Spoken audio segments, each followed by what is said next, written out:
चलिए आज के इस वीडियो में महाराणा के इस वफादार घोड़े के बारे में स्टार्टिंग से जानते हैं। तो कहानी शुरू होती है जब गुजरात के रेगिस्तानी मैदानों से एक घोड़े का व्यापारी महाराणा प्रताप के दरबार में आया। उसके पास 3 अनोखी काठियावाड़ी नस्ल के घोड़े थे, जिसका नाम चेतक, त्राटक और अटक था। व्यापारी ने अपने तीनों घोड़ों पर गर्व करते हुए कहा कि महाराज, यह घोड़े वफादारी और ताकत में सबसे ऊपर है। आपके जैसे वीर राजा के लिए यह अनमोल साथी बन सकते हैं।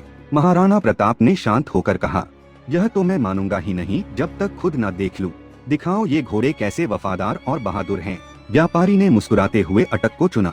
उसके पैरों को मोटी रस्सियों से बांध दिया ताकि वह हिल भी ना सके, और कुछ दूर जाकर एक अजीब तेज आवाज निकाली। आवाज सुनते ही अटक की आंखों में ज्वाला जल उठी। उसे ऐसा लगा जैसे उसका मालिक संकट में हो। वह अपने मालिक की आवाज सुनकर जैसे पागल हो गया।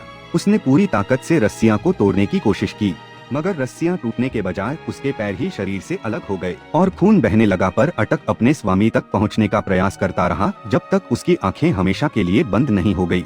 महाराणा प्रताप इस दृश्य को देख के स्तब्ध रह गए। उन्होंने अपने जीवन में ऐसा साहसी और वफादार घोड़ा कभी नहीं देखा था। इस दृश्य के बाद महाराणा प्रताप ने तुरंत व्यापारी से चेतक और त्राटक दोनों को खरीद लिए। तभी दरबार में खड़े महाराणा के छोटे सौतेले भाई शक्ति सिंह की नजरें उन घोड़ों पर टिकी थी। उनके मन में भी एक वफादार घोड़ा रखने की इच्छा थी। महाराणा प्रताप अपने छोटे भाई की इच्छा समझते हुए चेतक को अपने पास रख लिया और त्राटक को उपहार स्वरूप शक्ति सिंह को दे दिया। धीरे धीरे चेतक महाराणा प्रताप का सबसे प्रिय साथी बन गया था। किसी ने ठीक ही कहा है कि अगर आप शेर के साथ रहोगे तो आप भी शेर की तरह बहादुर और शक्तिशाली बन जाओगे। चेतक भी महाराणा प्रताप के साथ रहकर धीरे धीरे उन्हीं की तरह शक्तिमान, तेज और महाबली बन गया था। वह महाराणा को पहाड़ों और घने जंगलों में इस तरह ले जाता मानो हवा से बात कर रहा हो। उसकी चाल में इतनी तेजी थी कि दुश्मन उसे पकड़ ही नहीं पाते। महाराणा भी चेतक को अपने पुत्र के समान मानने लगे और चेतक भी महाराणा के प्रति अटूट निष्ठा और प्रेम दिखाने लगा। धीरे धीरे समय तेजी से बीतने लगा और फिर आया हल्दी घाटी का युद्ध, जहां पर मुगल सेना लगभग 1 लाख सैनिकों की विशाल ताकत के साथ युद्ध के मैदान में उतरी थी। इसके मुकाबले में महाराणा प्रताप की सेना मात्र 20,000 सैनिकों की थी। इस विशाल संख्या के अलावा मुगल सेना के पास कई शक्तिशाली हाथी भी थे जो युद्ध में तबाही मचाने के लिए जाने जाते थे। लेकिन मेवाड़ की सेना के पास हाथियों की संख्या बहुत कम थी। ऐसे में महाराणा को अपने योद्धाओं और खासकर अपने घोड़ों पर ही पूरा भरोसा था। इस युद्ध में महाराणा प्रताप ने चेतक के माथे पर हाथी की नकली सूंड बांध दी थी ताकि वह युद्ध में मुगल सेना के हाथियों को धोखा दे सके। मुगल हाथी चेतक को देखकर उसे अपने बच्चे जैसा समझते थे और उस पर हमला नहीं करते थे। यह महाराणा की युद्ध रणनीति का एक महत्वपूर्ण हिस्सा था। लेकिन कुछ इतिहासकार यह भी कहते हैं कि मुगल सैनिकों को यह भ्रम होता था कि सामने से कोई हाथी धीरे धीरे उनकी ओर आ रहा है, लेकिन यह उनकी सबसे बड़ी भूल साबित होती थी। जैसे ही वे चेतक को हाथी समझकर धीमे होने की उम्मीद करते, चेतक बिजली की रफ्तार से हवा में दौड़ता हुआ मुगलों के बीच पहुंच जाता। उसकी गति इतनी तेज थी कि वह एक पल में ही युद्ध के एक छोर से दूसरे छोर तक पहुंच जाता और मुगलों को चकमा देते हुए उन्हें धूल चटा देता। इसी युद्ध ने चेतक को इतिहास के सुनहरे पन्नों में महान घोषित कर दिया, क्योंकि इस युद्ध में चेतक और महाराणा का साथ ऐसा था मानो दोनों एक दूसरे के विचारों को बिना कहे समझ लेते हो। चेतक न केवल महाराणा के इशारों को पढ़ लेता बल्कि उनकी सुरक्षा के लिए अपनी रणनीति खुद तैयार कर लेता था। इस युद्ध के मैदान में महाराणा ने अगला कदम सोचा भी नहीं होता। चेतक पहले ही उसका अंदाजा लगाकर उसे पूरा करने के लिए तैयार रहता था। चेतक की ताकत और सहन शक्ति की अंदाज आप इससे लगा सकते हो कि वह महाराणा प्रताप के साथ 81 किलो का भाला, 72 किलो का छाती का कवच, 25 से 25 किलो की 2 तलवारें और खुद महाराणा का 110 किलो का वजन लेकर युद्ध भूमि में ऐसे दौड़ता मानो हवा को भी मात दे रहा हो। उसकी गति इतनी तेज थी कि दुश्मन उसकी चाल को पकड़ ही नहीं पाते थे। एक पल में वह एक ओर होता और अगले ही पल दुश्मनों के घेरे को चीरता हुआ दूसरी ओर पहुंच जाता। इस युद्ध में मानो चेतक आग उगल रहा था। तभी महाराणा प्रताप ने उसकी लगाम खींचते हुए कहा, चेतक, आज हमें उस मानसिंह तक पहुंचना है।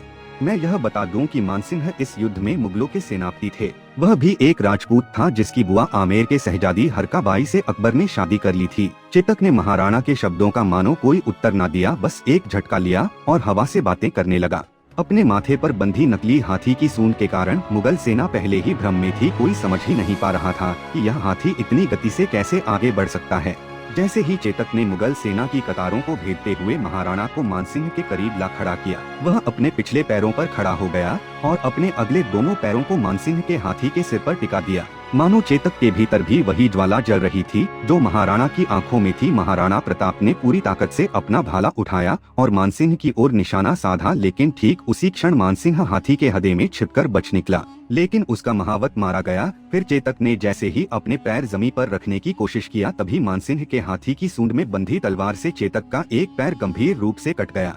इसका फायदा उठाकर मुगलों ने महाराणा को चारों ओर से घेरने का प्रयास शुरू कर दिया। महाराणा भी युद्ध में लड़ते लड़ते अब बुरी तरह से घायल हो चुके थे और उनकी स्थिति गंभीर हो रही थी। इस नाजुक समय में झाला मन्ना, जो महाराणा प्रताप से काफी मिलते जुलते थे और लगभग उनकी जैसी कद काठी रखते थे, तुरंत महाराणा के पास आए। उन्होंने कहा, महाराणा, आप इस युद्ध को छोड़कर चले जाएं, क्योंकि युद्ध तभी जीते जा सकते हैं जब राजा जीवित रहे। मेवाड़ को आपकी जरूरत है, आपका जीवित रहना अत्यंत आवश्यक है। महाराणा प्रताप पहले तो जाने में संकोच कर रहे थे, लेकिन चेतक की हालत देखकर उन्होंने अपना मुकुट और सिर से राज चिन्ह उतार कर झाला मन्ना को सौंप दिया। इसके बाद वे घायल चेतक पर चढ़कर रणभूमि से जंगल की ओर चल पड़े। इधर रणभूमि में मुगलों को भ्रम हो गया और उन्होंने झाला मन्ना को ही महाराणा समझकर उन पर हमला कर दिया। झाला मन्ना ने अद्वितीय साहस का परिचय देते हुए मुगलों का सामना किया और अपने प्राणों की आहुति देकर अंतिम क्षणों तक मुगलों को रोके रखा, ताकि महाराणा प्रताप सुरक्षित रह सके और मेवाड़ की लड़ाई जारी रह सके।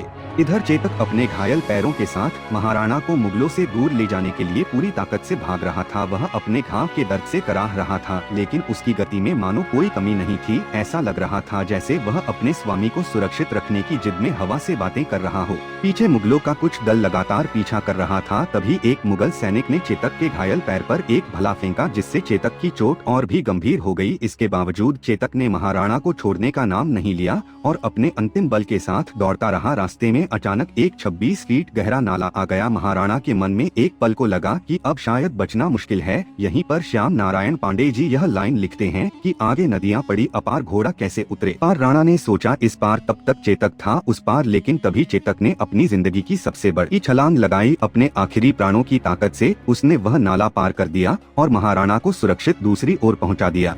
मुगल सैनिक उस नाले को पार नहीं कर पाए, लेकिन चेतक की यह विशाल छलांग उसके लिए अंतिम साबित हुई, क्योंकि दूसरी ओर पहुंचते ही वह दर्द में टूटकर गिर पड़ा और वहीं महाराणा के गोद में अपना सर रखकर वीरगति को प्राप्त कर लिया। उसकी इस अंतिम बहादुरी ने महाराणा को मुगलों से सुरक्षित बचा लिया, क्योंकि पीछा करती मुगल सेना इस नाले को पार नहीं कर सकी। तभी अचानक आगे की जंगलों से घोड़ों की टाप की आवाज सुनाई दी। महाराणा ने जब देखा तो उनके सामने उनके सौतेले भाई शक्ति सिंह खड़े थे। शक्ति सिंह, जो हल्दी घाटी के युद्ध में महाराणा के खिलाफ मुगलों की ओर से लड़े थे, अपने बड़े भाई को संकट में देखकर अकबर के पक्ष को छोड़कर तुरंत उनकी सहायता के लिए दौड़ पड़े। उनकी आंखों में पश्चाताप की गहरी भावनाएं थी। शक्ति सिंह ने महाराणा के पास आकर भारी स्वर में कहा, भैया मुझे माफ कर दो। महाराणा पहले ही चेतक की मृत्यु से दुखी थे। चेतक का यह बलिदान उनके लिए असहनीय था, लेकिन इतने कठिन समय में भी महाराणा ने अपने दिल के बोझ को भुलाकर शक्ति सिंह को क्षमा कर दिया। इस भावुक क्षण के बाद शक्ति सिंह ने महाराणा को अपना घोड़ा त्राटक दे दिया। जैसा कि मैंने बताया था, त्राटक को महाराणा ने ही शक्ति सिंह को दिया था। फिर दोनों मिलकर चेतक का वही अंतिम संस्कार किया और उसके बाद महाराणा त्राटक पर बैठकर जंगल की ओर निकल गए। उम्मीद है चेतक की यह बलिदान की कहानी आपको पसंद आई होगी। चलिए फिर मिलते हैं ऐसे ही वीर लोगों की एक और कहानी के साथ। तब तक के लिए गुड बाय।